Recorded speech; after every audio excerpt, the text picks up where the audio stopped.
Un prince contre le nouveau prince. Plus audacieux s'impose, Nadir Ifi se dresse comme une légende à en devenir. Des parquets obscurs de la N3 aux lumières éblouissantes de Paris, son parcours est une épopée. Et préparez-vous, car l'histoire de Nadir Ifi n'est pas seulement celle d'un joueur, mais celle d'un héros en quête de grandeur. Hey, no cap, avant qu'on commence, no cap. Le vrai prince, c'est French. C'est ça le problème. Je dis le vrai prince, c'est Frenchy. Non, mais avant qu'on commence, déjà, je voulais dire un grand shout-out to Lab 33, man. Parce que Lab 33, c'est l'un des seuls qui sort des vidéos comme ça, c'est des vidéos type Kenry. Voilà, on aime bien. Allez vous abonner à sa chaîne, hein. Franchement, c'est lourd ce qu'il fait, Lab 33, man. Quand on parle de grands joueurs, on oublie souvent d'où ils viennent, ce moment où tout commence. Pour Nadir Ifi, tout a débuté là, dans une salle de quartier, en Alsace. Il n'a pas toujours été un basketteur professionnel, non. Au début, il était un gamin comme les autres, tapant du pied dans un ballon de foot, influencé par l'histoire de son père, ancien attaquant en Algérie. Mais son destin était ailleurs. Pas sur le terrain de foot, mais sur ce parquet, ce sol glissant qu'il allait devoir apprivoiser, dribbler et dominer. C'est dans cet instant simple que le jeune Nadir a décidé que ce sport serait sa vie. À Strasbourg, il rejoint la SIG, son premier club. Mais à l'âge de 16 ans, Nadir prend une décision qui va changer le cours de sa vie. Il quitte son confort, sa ville natale, et rejoint le centre de formation du Lille Métropole Basket.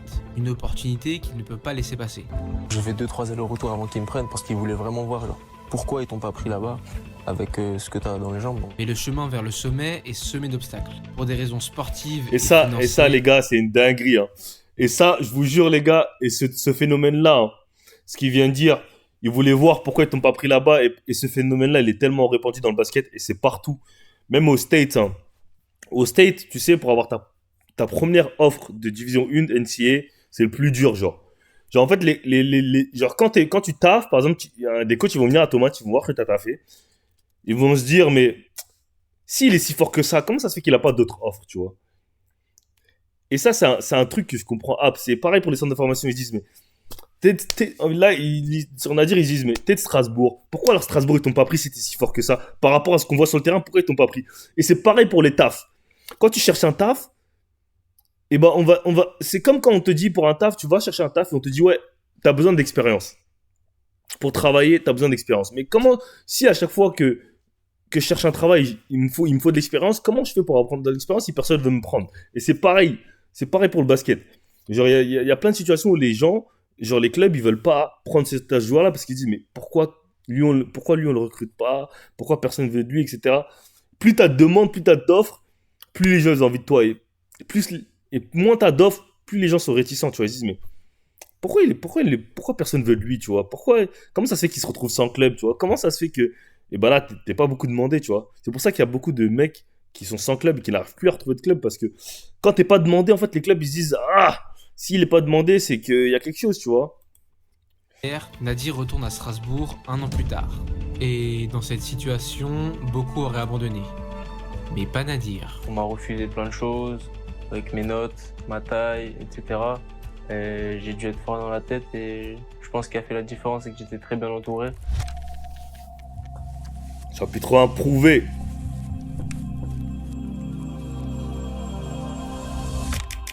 Après 1 an d'aventure à Lille, Nadir retourne à l'été 2019 à la SIG Strasbourg, où Daniel Meyers lui offre une place au sein de l'équipe de National 3. À seulement 17 ans, il se retrouve plongé dans une ligue où la dureté et l'expérience des joueurs adultes ne laissent aucune place à la faiblesse. Chaque week-end, il s'affronte à des adversaires aguerris, apprenant à se battre pour chaque point. Ce retour n'est pas un simple retour au bercail.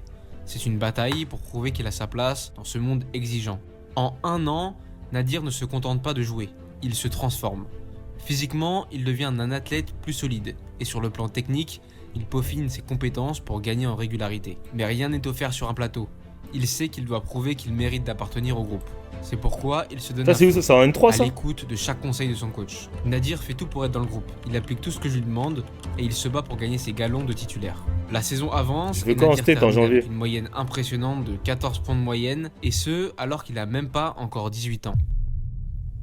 Nous sommes en 2020 et Nadir a toujours le même objectif qu'il poursuit sans relâche. Jouer en pro. Prouver qu'il mérite une place parmi les meilleurs. Hi everyone, salut Ce les gars. rêve, il va le toucher. J'espère que vous allez bien, en liker rejoignant pour ceux Le qui viennent Portel, d'arriver. un club qui, à cette époque, est en pleine reconstruction. On est alors en Jeep Elite et l'équipe lutte pour se relever d'une saison difficile. Une équipe sur le field. Et pour Nadir, c'est la chance de sa vie. Et la question que vous me poserez, c'est comment on en est arrivé là? Eh bah, c'est pas le fruit du hasard. Car cet été-là, Nadir fait parler de lui sur les playgrounds de Strasbourg. Durant l'été, il y a un agent qui m'a recruté. Un agent de Strasbourg qui venait regarder sur les playgrounds. Et Ouais, dingue. il Ouais, venait jouer lui aussi. Et puis, les agents, ils vont sur le playground. Il voit que j'ai la rage, je joue comme... Je joue avec... les agents vont sur le playground, je savais même pas. Les gars, c'est pour ça, hein. Vous voyez l'image du mec qui, quand on vous dit, ouais, le mec qui s'entraîne sur son playground à 6h du matin, il pense qu'il y a un scout qui va venir le recruter et tout. Les gars, c'est possible, hein. C'est possible, hein. T'as vu, lui, il est venu le recruter parce qu'il était sur un playground, les gars. Donc ne sous-estimez pas les playgrounds. No cap. Sous-estimez pas les playgrounds, les gars. 25 janvier, Mind Shadow, ok. Bah, c'est possible qu'on se croise là-bas, hein. Moi, j'ai fait un gros road trip, donc je serai là-bas pendant longtemps. mon cœur, tu vois.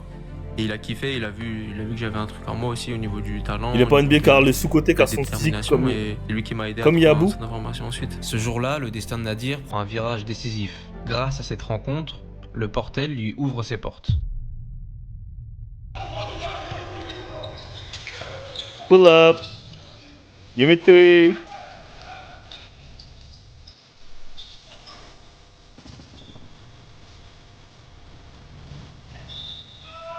Ah, je me rappelle comment il domine. Comment il dominait comment il dominait en espoir. C'était pas halal, frère. Il y avait un entraîneur de D2, ah ouais? Arrivé au club, Nadir ne perd pas une seconde. Il veut plus que l'équipe espoir, il veut se mesurer aux pros. Apprendre auprès d'eux, vivre le rythme et l'intensité des entraînements de l'élite. Bertrand Van Bustel, coach espoir qui croit en lui, l'entend et accepte de lui donner cette chance. Dès la première préparation avec l'équipe première, Nadir est là. Enchaînant les tests physiques, les répétitions techniques, les matchs amicaux. C'est dur, mais c'est ce qu'il veut. Chaque goutte de sueur versée le rapproche de son objectif. La saison commence, Nadir est en pleine forme, entame les matchs avec les espoirs. À chaque match, il se démarque. Les points s'accumulent, les C'est le joueur français qui me succèdent, répondu ça, et très vite, son talent éclate aux yeux de tous. Il finit meilleur marqueur du championnat espoir avec 21 points de moyenne, et ce n'est que le début. Peu de temps après, sa persévérance est enfin récompensée. C'est vraiment le grand espoir de cette équipe du Portel. L'entraîneur de l'équipe pro lui fait signe, c'est contre Bourges en Jeep Elite que Nadir Rifi est appelé. Il ne joue Damn, pas une premier match seconde. pro. Et sur un step back à 3 points, il marque ses premiers points en élite. Excellent tir à 3 points dans le corner. Explosion.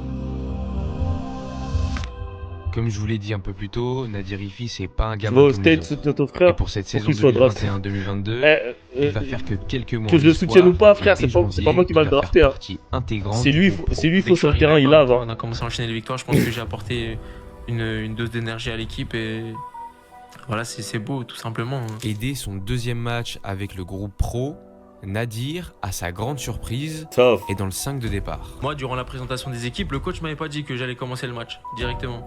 Et mon capitaine, Benoît Mangin, était au courant. Du coup, mais je dis, mais il y a un bug, pourquoi ils m'ont mis dans le départ là?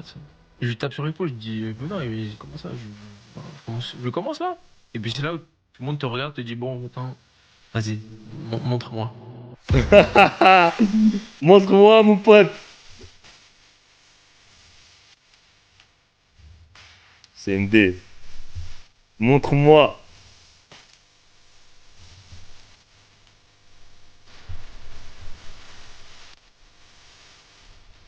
Obligé, on le draft seconde pick. Frérot, tu peux vous parler de qui là? De Thomas? De Nadia? Nadir, il s'est déjà inscrit à la draft, il peut plus se faire drafter. Là, si pour qu'il rejoigne une équipe, c'est via un contrat. Eh mais, quand il repense, les shoots qu'il mettait à... Dans Genre, cette partie de genre saison, les shoots qu'il mettait au portail, c'est pareil qu'il met au Paris, mais en 5 fois pire. Il sécurise un contrat pro pour les 3 prochaines années à venir. Ah oui, et j'allais oublier. Cet été-là, Nadir fait un tour du côté du quai 54 où il va finir MVP pour sa première participation. En plus, tu Ce sais, qui dit je le vois contrat souvent, Nadir, assuré, parce du que temps de jeu élevé. Et cette année-là, il Nadir va s'entraîne enfin à pouvoir handball. montrer à toute la France entière de quoi il est capable. Voire au monde entier. Car la saison 2022-2023 abrite une cuvée très particulière. Celle de l'alien Victor Wembanyama. À ce moment-là, tous les regards sont sur le championnat français. Et No heureusement pour cap. lui, Nadir est un opportuniste. Ah, de ouf. Un joli 3 contre 2 là, à négocier qu'on a Jirifi. Qu'est-ce que ça va vite. Et quand je vous dis qu'il est opportuniste, il l'est vraiment. Il va nous sortir une performance XXL en marquant 39 points contre son futur club, le Paris Basket. Mettre la pression. Ah, ce match-là, elle était tellement sale, frère. Kolic, Jirifi, Oh. mi-distance. Ouais, ce mec-là, il est top. Prendre un revers, les Ok. Parisiens. Jirifi, le step back. Ça ressemble à du Elio Kobo, c'est du Nadirifi. Il cherche une solution là pour éviter. Il va faire agater et finalement. Jirifi Sans hate et manque de respect. crée son propre shoot. Thomas, s'il finit en pro, c'est déjà énorme. Bah ouais, les gars. Il va attaquer le cercle. On en parlera après. On en parlera après, ok, parce qu'on reste sur la vie de Nadia. Grâce à cet homme, grâce à Nadirifi. Tof. Qui appuie encore sur le bouton. Manuel Nzekwezi qui va le récupérer. Et Nadirifi est trouvé. Et le voilà. À 31 points, Nadirifi qui déchaîne le chaudron.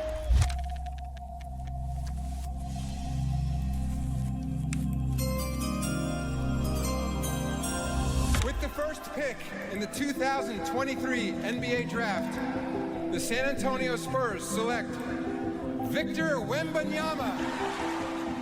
With the seventh pick in the 2023 NBA Draft, the Orlando Magic select Après que les commissaires aient appelé les 60 nouveaux rookies de la NBA, Nadir n'a pas été appelé. Lui qui s'était présenté à la draft après une grosse saison passée à Le Portel, aucune franchise n'a fait le pari sur Nadirifi. J'étais très très déçu. Très très déçu et pour moi, j'étais convaincu que j'allais être pris. Ok. Je partais vraiment du principe où voilà. Et voilà, je suis quand même étonné qu'on mise pas sur moi, qu'on me donne pas de chance. Si demain on me donne une chance et voilà, je fuck top, voilà, c'est comme ça. Mais voilà, j'aimerais juste qu'on me donne Ouais, une chance. ouais. Et après, c'est moi qui m'en chargera.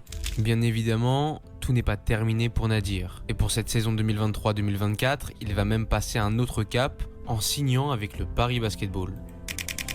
Et si vous suivez un peu depuis le début, vous commencez sûrement à cerner le personnage. Nadir, c'est pas le genre de joueur à s'apitoyer sur son sort. Ah, et il gros. sait que cette saison 2023-2024 peut devenir un tournant dans sa carrière.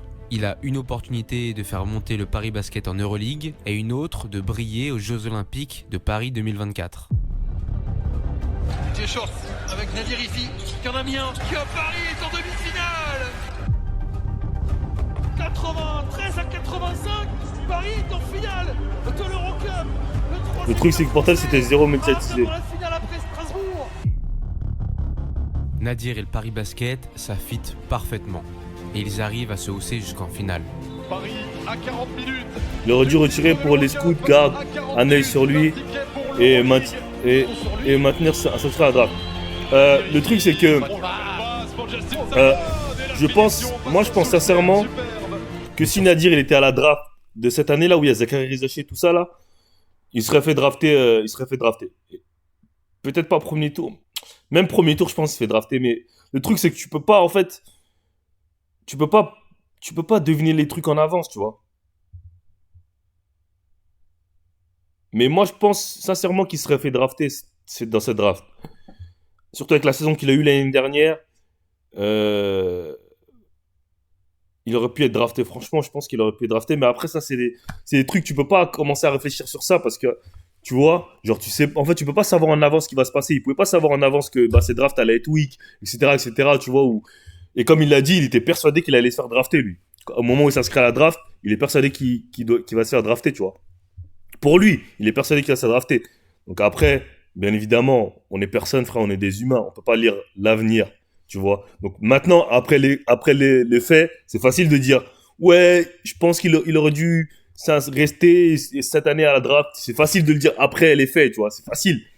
Tu vois, tout le monde peut faire ça. Maintenant, dire qu'il aurait pu se faire drafter, mais franchement, clairement, je pense que s'il était à la draft de cette année, il serait fait drafter. No cap. La draft, elle était trop weak. Et il sera fait drafter. C'est le game, hein, tu vois, c'est le game, c'est comme ça. C'est pas quelque chose que tu contrôles, c'est pas quelque chose que tu peux trop rester focus dessus parce que après, tu commences à trop réfléchir, tu vois. Et franchement, honnêtement, à la NBA, il n'y a pas qu'un seul chemin, tu vois. Tu peux faire comme Compazo, etc., où c'est des mecs qui sont passés par l'Europe pour aller en NBA, tu vois. Et il faut pas oublier qu'il a que 22 ans, les gars. Il a que 22 ans. Donc, donc voilà, je pense qu'il aura encore son opportunité pour aller en NBA. Malgré le fait les gens vont dire qu'il est undersized, etc. Mais il aura son opportunité, je pense. Parce que c'est un mec qui bosse dur, c'est un mec qui est en constante progression, c'est un mec qui performe beaucoup. Donc il aura sa chance. La NBA, ils vont lui donner sa chance. Si Nadir fait une bonne compétition internationale avec l'équipe de France, il y a des chances qu'il soit appelé par une équipe NBA comme Yabusele. Ouais. En fait, le seul truc, la différence, c'est qu'Yabusele, etc., c'est la size. C'est le seul truc de Nadir, c'est la taille, en fait. Et c'est ça qu'il faut que les gens y comprennent. C'est que, genre, au States, c'est beaucoup prospect, c'est beaucoup physique, c'est beaucoup athlétique, c'est beaucoup. Genre, c'est pas question que tu peux pas jouer sur le terrain, mais c'est en fait, déjà, quand tes mensurations, elles sont en dessous, déjà, c'est tellement dur, frère. C'est tellement dur. En plus, Nadjerifi, c'est un gars qui joue poste. Enfin, maintenant, je dis pas qu'il peut pas jouer meneur, mais maintenant, les scouts et tout le monde le voit en tant que poste 2, tu vois. Donc moi, je pense qu'il a le talent pour jouer NBA, clairement. Mais c'est juste, faut qu'on te donne la chance. Et en fait, il y a tellement de joueurs dans le monde. Et comme je l'ai dit, chaque année, il y a des nouveaux joueurs qui arrivent, il y a des jeunes qui arrivent. Et on va leur donner leur chance, tu vois. Quand je vois par exemple le japonais là qui est à Memphis, moi je pense pas qu'il soit plus fort que Nadir, tu vois. Clairement, je ne pense pas. Mais après, voilà, c'est l'opportunité, tu vois. Regardez un exemple. On va prendre un exemple tout bête. Moussa Diabaté. Ça fait 3 ans qu'il est en NBA. Il a quasiment jamais eu d'opportunité pour jouer en NBA. Tu vois. Aux Clippers, il a quasiment eu zéro opportunité. Là, il arrive aux Hornets. Bam. Au début, il joue pas beaucoup. Il gratte des minutes. Il prend v'là les rebonds. Nanana. Et d'un coup, bam. Nick Richards se blesse. Mark Williams se blesse. Boum. Il saisit l'opportunité. Et là, vous avez vu, il a fait des matchs à 0. Il a fait, je crois, 0 points, 15 rebonds. Après 8 points, 12 rebonds. Là, 12 points, 15 rebonds. Tu vois, donc il y a des mecs, c'est pas question qu'ils n'ont pas le niveau, c'est juste l'opportunité, tu vois. C'est juste l'opportunité. Et pour l'avoir, cette opportunité, c'est tellement dur dans cette NBA. Il y a tellement de trucs. Il y a des mecs qui ont des contrats. Il y a ci, il y a ça. Frère, c'est trop, tu vois. Yuki, c'est un influenceur, exactement. Mais après, faut comprendre aussi que la NBA, c'est un côté business, tu vois. Yuki, c'est un mec qui va vendre énormément de maillots. C'est un mec, vous avez vu, je sais pas si vous avez vu la vidéo où il est à Toronto. Genre, les gens, il est à l'extérieur. J'ai jamais vu un mec, il est à l'extérieur, il marque un panier, tout le monde dit oh! Ouais, je me dirais, c'est. Tu vois? Donc, faut comprendre ça aussi. C'est que la NBA, c'est un business, c'est beaucoup d'argent. Ils essaient d'expand. Plus il y a des gens qui te regardent, le basket. Si on sait que Yuki, par exemple, ça va faire que ça va augmenter les revenus de la NBA. Ça va faire que. Il y a plus de gens au Japon qui vont regarder la NBA. En plus, il faut savoir qu'au Japon, gros, vous savez, il y a combien d'habitants au Japon? C'est comme la NBA, ils ont ouvert une NBA Academy en Inde. À votre avis, pourquoi ils ont ouvert une NBA Academy en Inde? Ils ont ouvert parce que ils cherchent les Indiens, leur population, c'est une dinguerie. Mais ils vont jamais trouver d'Indien qui est chaud au basket. Par contre, les gars, si vous connaissez un Indien qui est chaud au basket, envoyez-le moi, gars. On va faire beaucoup d'argent. On va faire beaucoup d'argent. S'il y a un Indien qui est chaud au basket, dites-lui là, il m'envoie un DM là. Je vais l'entraîner là. On va faire beaucoup d'argent. Un Indien là, ça peut beaucoup rapporter, tu vois. Mais c'est pour vous dire, la NBA, c'est pas que niveau. C'est pas que il a le niveau, nani. C'est business, frère. C'est beaucoup de business. Tu vois. Vaut mieux faire le parcours de Nadir que celui de Sekou, Hayes. Ouais, mais je vais te dire un truc. Je vais te dire un truc, hein. Je vais te dire un truc. Je vais te dire un truc pourquoi le parcours de Hayes, c'est mieux que d'avoir le parcours de Nadir. Tu sais pourquoi c'est mieux d'avoir le parcours de Hayes que de Nadir? Je vais te dire pourquoi. Je vais te montrer sur mon téléphone pourquoi.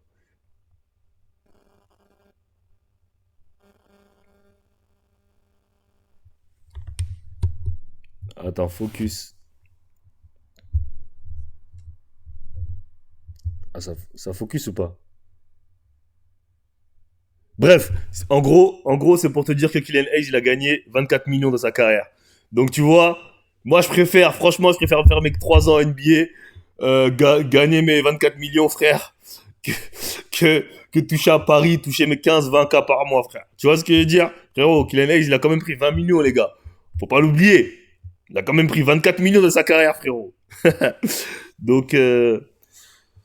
Donc voilà, je suis dans mon nouveau bureau Top Hoops, les gars. C'est le bureau qu'on va louer avec Top Hoops. Donc là, la déco, faut pas faire attention, c'est n'importe quoi. On va tout enlever à partir du mois prochain, du mois de décembre. Et on va tout rénover. Il y a énormément de population en Chine, c'est exactement ça. Japon, Chine, voilà. Si t'as un joueur qui joue en NBA, crois-moi que les trucs, ils vont truc.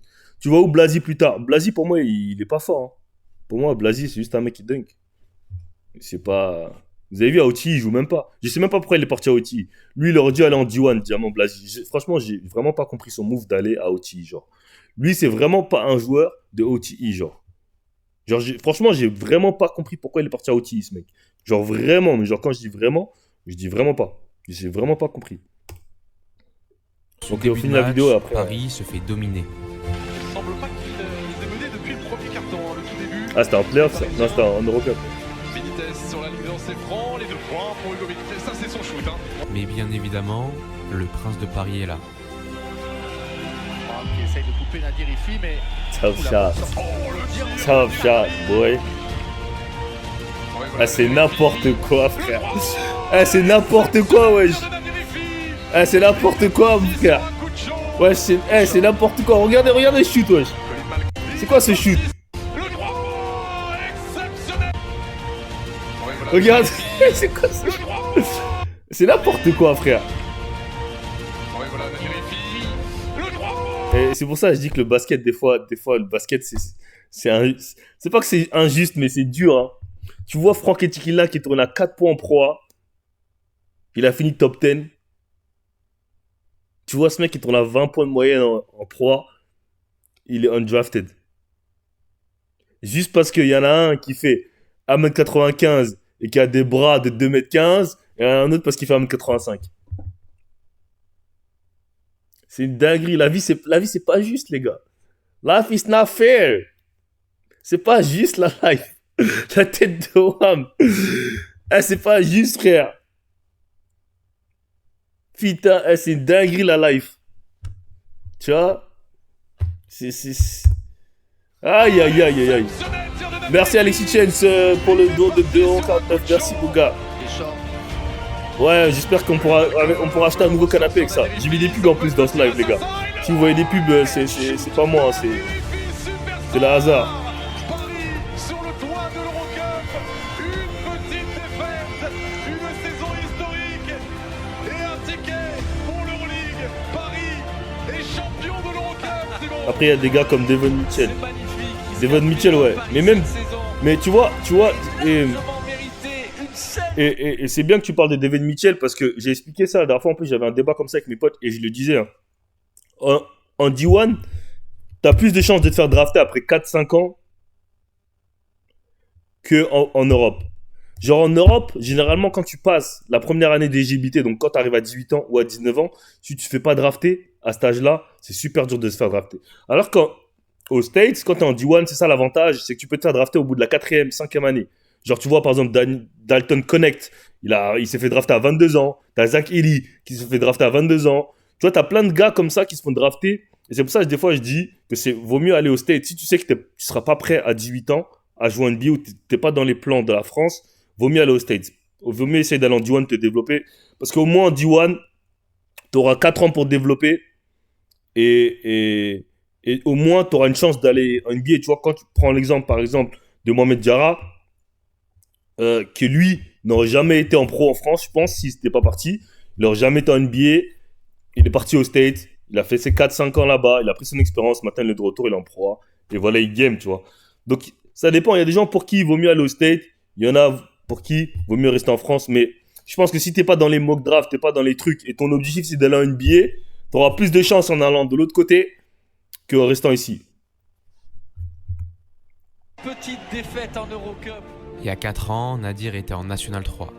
Et aujourd'hui, je vais il faire se cet retrouve effet. sur les parquets de l'Eurocup Sa alors taille qu'il et le était fait qu'il ait clutch choisi de présenter la pour draft quand il qualifier était au son Portugal. équipe en Euroleague. C'est vraiment un joueur spécial qui a la dalle. Et la NBA reste toujours dans un coin de sa tête. Et pour ça, il attend avec impatience l'été 2024 pour les Jeux Olympiques. Et vous allez voir qu'il y a un homme qui est plébiscité. Attends, Chaque fois qu'on donc ça parle c'était de avant les Jeux JO ça alors? Vincent Poirier. Attendez. Et vous allez voir qu'il y Impatience l'été 2024 pour les Jeux Olympiques. Et vous allez voir qu'il y a un homme qui est plébiscité à chaque fois qu'on parle de liste de 12, Vincent Poirier et Nadir Rifi. Nadir C'est Rifi. kiffant encore.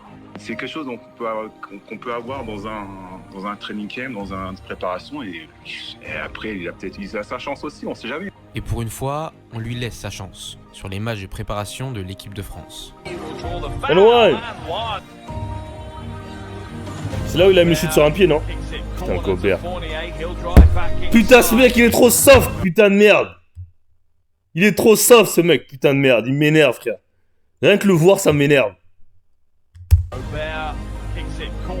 Qui termine dur. Putain. Trop soft, ce mec.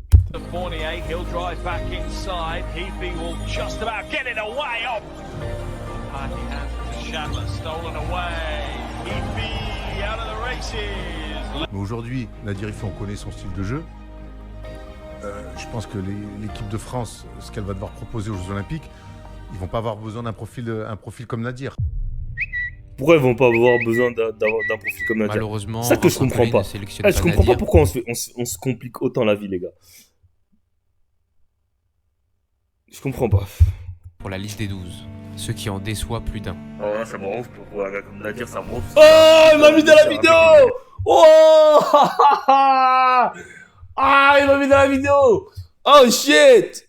Oh man, I made it, guys.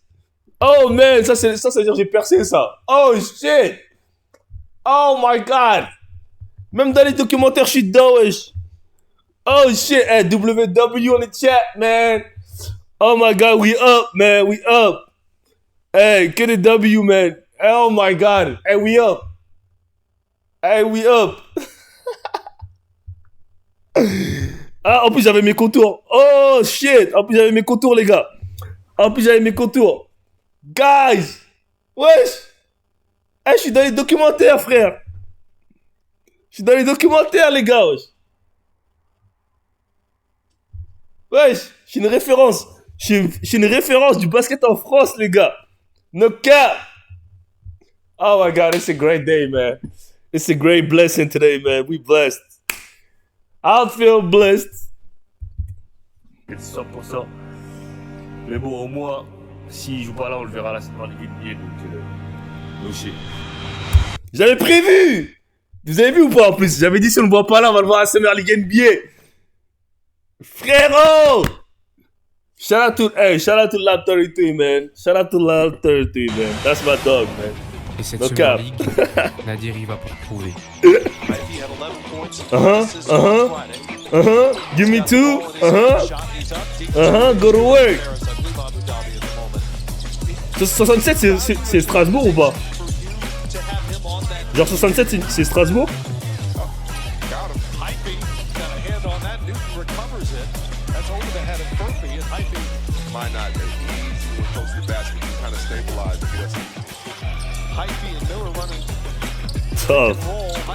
Tough. Il y a tellement plus d'espace dans les trucs NBA. Eh gros, je vous jure, Nadir, il pourrait tellement bien s'exprimer en NBA, frère. Oui, Stras, c'est 67, ok, ouais. Rifi impressionne en marquant 29 points en 28 minutes sur seulement 2 matchs. Mais malheureusement, il va vite devoir retourner en France à cause de raisons personnelles. L'histoire de Nadir Rifi, c'est celle d'un gamin qui rêvait en silence, mais qui a fini par faire assez de bruit pour que le monde entier l'écoute. Des terrains de quartier où il s'entraînait à la nuit tombée jusqu'aux lumières éblouissantes de l'Euroleague avec le Paris Basket, il a traversé un chemin semé de défis, d'obstacles, mais aussi de moments de grâce. Aujourd'hui, il n'est plus seulement un joueur de basket. Il est un symbole, un espoir pour tous ceux qui croient qu'un rêve mérite d'être vécu, coûte que coûte. Ce début de saison 2024-2025 en Euroleague, il n'a pas seulement prouvé qu'il était capable d'affronter les meilleurs, mais il a prouvé qu'il pouvait être l'un d'entre eux. Alors imaginez un instant ce gamin qui regardait le ciel en rêvant d'un avenir qui semblait hors de portée. Aujourd'hui, il touche les étoiles, mais il n'a pas fini d'en gravir de nouvelles. Pour tous ceux qui le regardent, sa trajectoire est un rappel. Franchement, Il ce pleuve, duo, c'est une dinguerie. il vente, le monde entier doute de C'est vous. dinguerie. Tant que vous avez la vision, rien n'est impossible. Attends, il était dans le reportage de Evan Fournier rêver et nous entraîne avec lui. L'histoire ne fait que Robbie, je joue même pas. Ouais. Crazy. Great documentary, man. I made it in the Lab Therapy documentary. I'm blessed, man. I feel blessed. Oh my God, I feel blessed. Attends, je vais noter. Man, I made it.